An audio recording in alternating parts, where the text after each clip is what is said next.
Thank you everyone for attending. My name is Brian Fravel, and we're going to do a webinar on how to fix your broken sales kickoff trainings.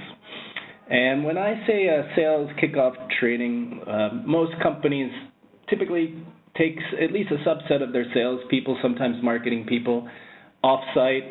It typically consists of a series of keynotes, often with senior executives, CEOs, definitely the head of sales, some guest speakers, and then oftentimes it includes classroom training on products, sales skills, sales strategies, etc. And most companies really have two primary objectives for their sales kickoff. One is to get people pumped up and excited for what lies ahead in the coming year.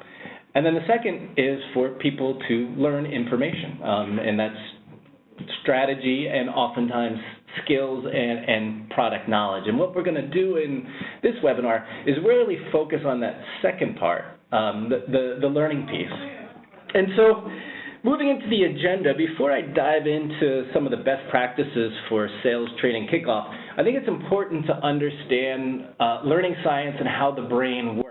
Because at the end of the day, we want people to hop on a plane and go home and retain the knowledge and then use it in their day-to-day lives and selling after the kickoff.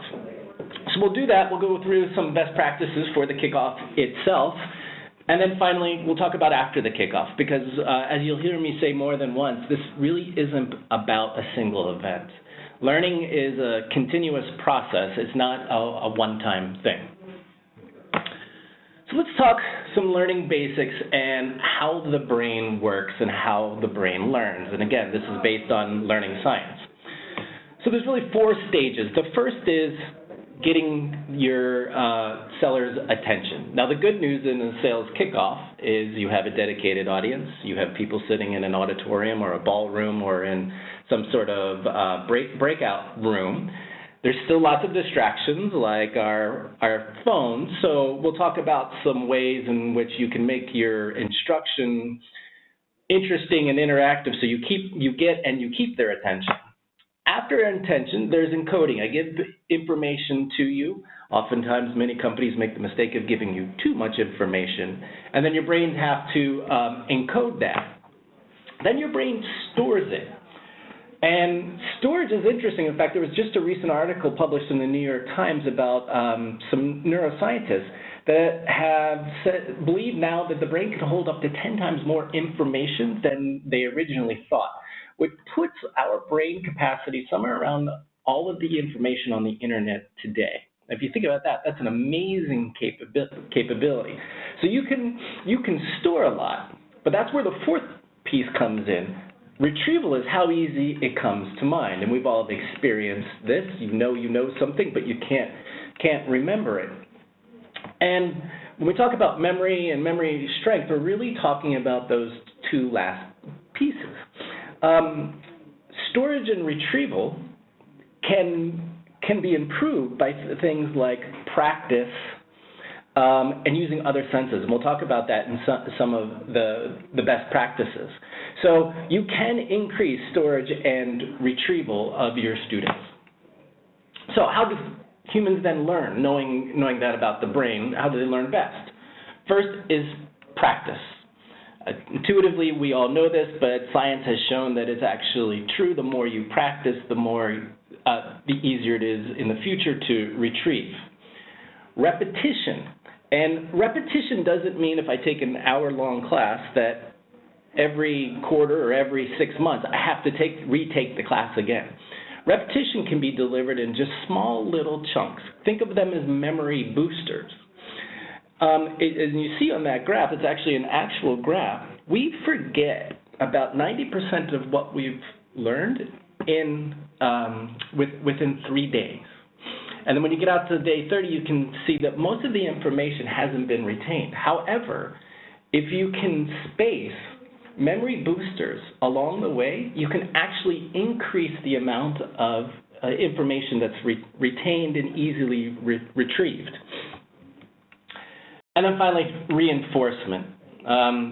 Too many companies make the mistake of doing a one-time class, and then doing nothing, no follow-up afterwards, you're doomed to hit the bottom of that blue graph there in the middle if you don't have reinforcement.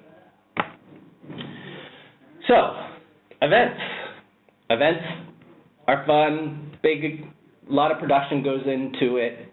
The problem is that your sellers get jazzed up, they get back on a plane, they recover on the weekend, and the following Monday morning they're back at their desk and they're back to their day job.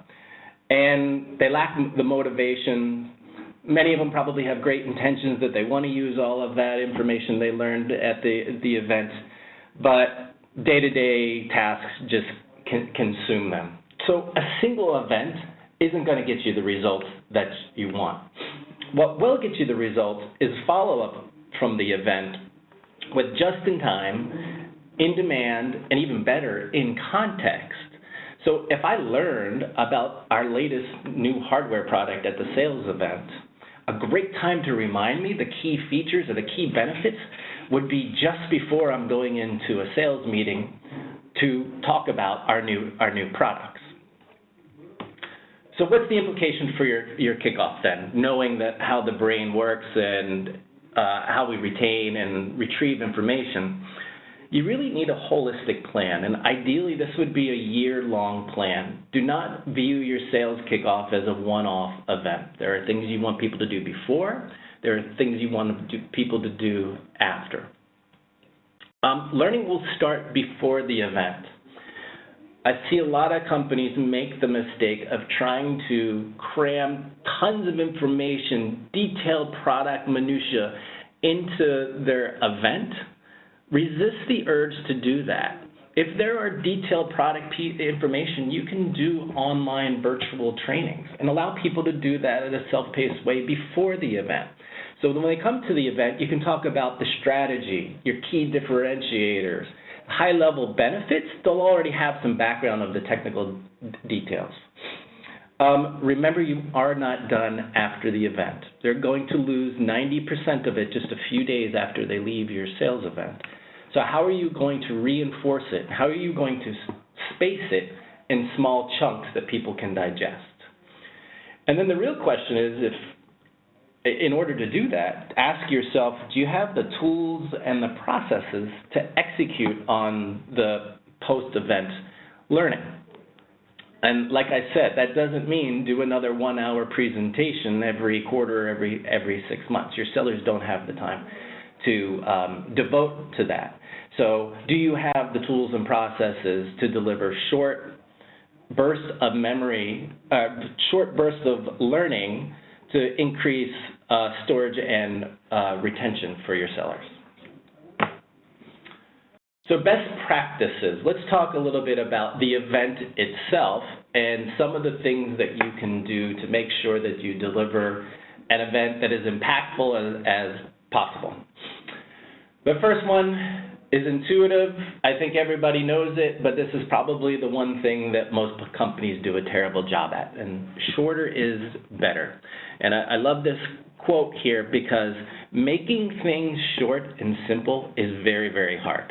It is not easy. It often takes multiple iterations and edits if you're talking about a keynote presentation or a classroom presentation.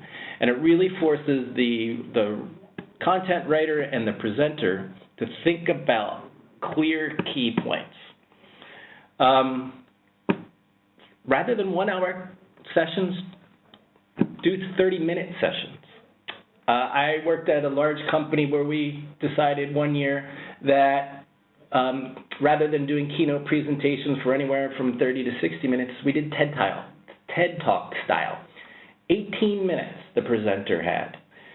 I did one myself. Very, very difficult to create, but very impactful in terms of what people remembered because it was short and I gave them the key points that they needed. Your keynotes should not be reference documents. The length of the event itself. Challenge yourself to cut a half a day or even a day off of it, especially if you're a company that is doing events for 3 to 4 days. That's a lot of time, a lot of information, most of which is going to be forgotten. So across the board, shorter is better. I challenge you to time, presentation, number of presenters. Cut it by a third, if not, even challenge yourself to cut it in half. Best practice number 2, make it fun. And most people in the audience are going, oh, I got this one nailed. We have a cocktail reception the first night, and then we have a great party, DJ, maybe even you have a company that can afford a band. And I hope you are doing that, and that's great. But that's not really what I'm talking about. What about the other 8 to 9 hours that you have your audience sitting in a ballroom or in a conference room? That's a lot of time, and it can get boring. And so I think the instructional part, making it fun and interactive, is probably more important than your cocktail reception. And we'll talk a little bit in another best practice about how to do that. But you should challenge anybody that is presenting at your kickoff event, be it a keynote or a classroom, to make it fun. Add some fun. Add humor. Another thing that science shows is that you retain adding humor, interacting with other senses. People actually store and are more able to retain the information when you use those types of techniques. The third best practice, and it's very related to the fun piece that I just talked about, is interactivity. People forget, and I mentioned this, 90% of what they've learned in a few days is going to be gone. However, interactive exercises that engage other senses help people retain the information. So if you have products that people can interact with, touch, feel, if you're a software company, you can have people get up and actually use the software. And, most people will tell me, oh, well, I do interactivity. We do Q&A all throughout. And that's great, but that's still pretty passive. I challenge you to, if you're doing a classroom style, get people up, standing up, and walking around. Another way that the brain stores and retrieves information better than just passive learning is practice. So if you're doing, say, a sales skills training, have people stand up, work in twos, and actually practice the skill that you're training on right then and there in the classroom. It will be a lot more fun. You'll keep their attention and engagement, and science shows that interacting with other senses will help. Best practice number 4, focus. Especially if you're at a large, diversified company, sometimes you'll want to parade every single GM or vice president in front of the sales force to talk about his or her division. They'll want to dive on their 5 products. You multiply that times 5 or 6 business units, and now you just overloaded me, and I'm not going to learn anything and remember anything. So this is really in the preparation for the sales event, is sitting with your sales management and your executives and deciding what are the key strategies and key themes for the year, and make that the focus of your event, which by default means you are not going to include everything that your company is doing that year. And that's okay, because there are other ways to train. If you can focus, then back to the reinforcement, all through your event, you're reinforcing the same key points. Best practice number 5. And number 5 really enables you to achieve the first 4, which is an editorial review. Many companies they'll have product marketers, they'll have salespeople, training, all creating their presentations. Everybody has different styles. Some people are better presenters than others. Some people like to write dissertations on a single PowerPoint slide. Some are good at keeping it simple. If you don't have an editorial review board who's looking at it, you won't be consistent, one. Your messages are going to be most likely a little bit mixed. But more importantly, you're not going to be short, you're focused, and how do you know whether you have interactivity or not? And so assigning an editorial board who works just like an editor at a magazine would is really important. Your presenters of the class are the writers. They write the article. The editor decides whether it is fit to publish or not. In this case, you may send it back and say, you have 10 times too many PowerPoint slides and no interactivity in your class, redesign it. That will ensure quality control throughout the event. If there's no editorial board, then I guarantee you that you're going to have some that are great classes and you're going to have many that are just going to fall flat. And lastly, our last best practice here is a post-event plan, and this is the chart I showed you earlier. It's been shown that if you can do short bursts of reinforcement after the training, people are far more likely to retain the information. And these short bursts literally can be just a few minutes. And the great part about this is if you have the tools and the processes, as a seller, I can even do it on demand and in context. So the example I used earlier, I get trained on the new product strategy at the event. I have a 2-minute break right before I have a sales call to talk about that. That is a perfect time for me to get the refresher on the key benefits, features, etc. That's the most effective way to make sure you have long-term retention. So let's talk about after the kickoff, because long-term retention really does mean that you need to have tools and processes in place so that people can retain the information.